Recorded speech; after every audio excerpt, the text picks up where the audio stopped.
আমি খুব বেশি আমার স্মরণ হইতেছে যারা আজকে দুনিয়াতে নাই তাদের ব্যাপারে। এক নম্বর আমার স্মরণ, যেমন 80 ইংরেজিতে আমার দাদি মারা গিয়েছিলেন, তার কথা স্মরণ পড়ছে। 84 ইংরেজিতে আমার দাদা মারা গিয়েছেন, তার কথা খুব বেশি স্মরণ পড়ছে। এবং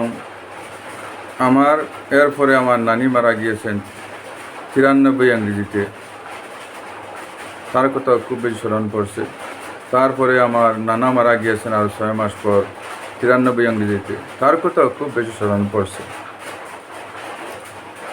তারপরে মারা গিয়েছেন আমার উস্তাদ, মক্তবের উস্তাদ, শিক্ষক আতিকুর রহমান, মৌলানা আতিকুর রহমান সাহেব, মনফরমে সাহেব ওনাকে বলা হয়তো।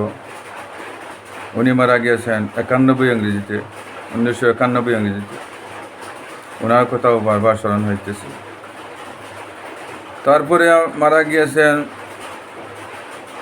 সামান আলী, তারপরে মারা গিয়েছেন আপনার সামান আলী হুজুর মাটিজুরি, তার কথা স্মরণ হয়েছে, বারবার স্মরণ হইতেছে। এরপরে আমার স্মরণ হইতেছে হজরত উত্তর পূর্ব ভারতের প্রথম আমির শরীয়ত হজরত বদরপুরি শায়েখ রহমতুল্লাহ তাআলা, তার কথা স্মরণ হইতেছে।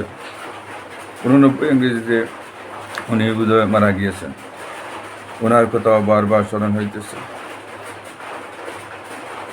ওইভাবে জিয়াউদ্দিন হুজুরের কথাও স্মরণ হইতেছে, উনি মারা গিয়েছেন। হযরত আসাদ মুদনী রহমতুল্লাহ তাআলা, উনিও মারা গিয়েছেন, ওনার কথাও স্মরণ হইতেছে। হযরত শেখ আব্দুল বারি রহমতুল্লাহ তাআলা, তার কথাও স্মরণ হইতেছে। নিমাইজানপুরি সাহেব, দুইজন পীর সাহেব ছিলেন, ওদের কথাও স্মরণ হইতেছে, বারবার স্মরণ হইতেছে।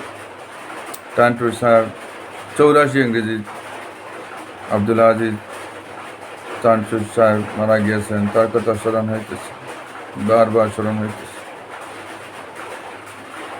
ওইভাবে আরও অনেকের কথা স্মরণ হইতেছে। বিশেষ করে আমি আমার গ্রামের মাস্টার আব্বাস উদ্দিন সাহেব, তার কথা স্মরণ হইতেছে। 4 ইংরেজি, 2004 ইংরেজি উনি মারা গিয়েছেন। উসমান ভাই ব্যাটালিয়ান ছিলেন, উনিও মারা গিয়েছেন, উনিও 2004 ইংরেজি মারা গিয়েছেন, ওনার কথা বারবার স্মরণ হইতেছে। আমার চাচা যান, উনি মারা গিয়েছেন, ওনার কথা বারবার স্মরণ হইতেছে। যুবক আমার এক ভাই, চাচার ঘরের ভাই, উনি মারা গিয়েছেন, ওনার কথা স্মরণ হইতেছে। ও আরও অনেকের কথা, আমার শ্বশুর 8 ইংরেজিতে মারা গিয়েছেন, ওনার কথা স্মরণ হইতেছে। অনেকের কথা আমি নাম লওয়ার সময় আর মানবে না, ওদের কথা বারবার যেন আমার স্মরণ হইতেছে। আয় আল্লাহ, ওদের কবরকে আল্লাহ জান্নাতের গর্ত বানিয়ে দেও, ওদের কবর জান্নাতের ঘর বানাইয়া দেও, ওদের কবরকে নবীজির কবর লাগে লিঙ্ক লাগাই দাও, ওদেরকে ক্ষমা করে দাও, ওদেরকে ক্ষমা করে আপনার রহমতে ওদেরকে মাফ করে দাও, জান্নাতি বানাইয়া দাও মৌলা। এবং আমরা যারা আসি, এখন দুনিয়াতে আসি, আমরা একদিন চলে যাব। জানি না আমাদের কথা মানুষের স্মরণ হবে কি না, জানি না। বিশেষ করে আমার কথা স্মরণ হবে কি না জানি না। আমার কিন্তু স্মরণ হইতেই আছে মানুষের। যার সাথে একদিন চলাফেরা করেছি তার কথাও স্মরণ হয়, যার বাড়িতে একদিন চা খেয়েছি তার কথাও স্মরণ হয়, যার সাথে উঠা বসা করেছি তার কথা তো বেশি স্মরণ হয়। মৌলা, যারা আছে তুমি দেখ রা, ওদেরকেও মাফ করে দাও, হেদায়েত নসিব করো, দিনের উপরে চলনেওয়ালা বানাইয়া দাও। আর যারা দুনিয়াতে নাই ওদেরকে জান্নাতবাসী করে দাও মৌলা। হ্যাঁ মৌলা, তুমি কবুল করো, আমাদের সবাইকে কবুল করো, আমাদের সবাইকে মাফ করো মৌলা, আমাদের সবাইকে মাফ করে দাও।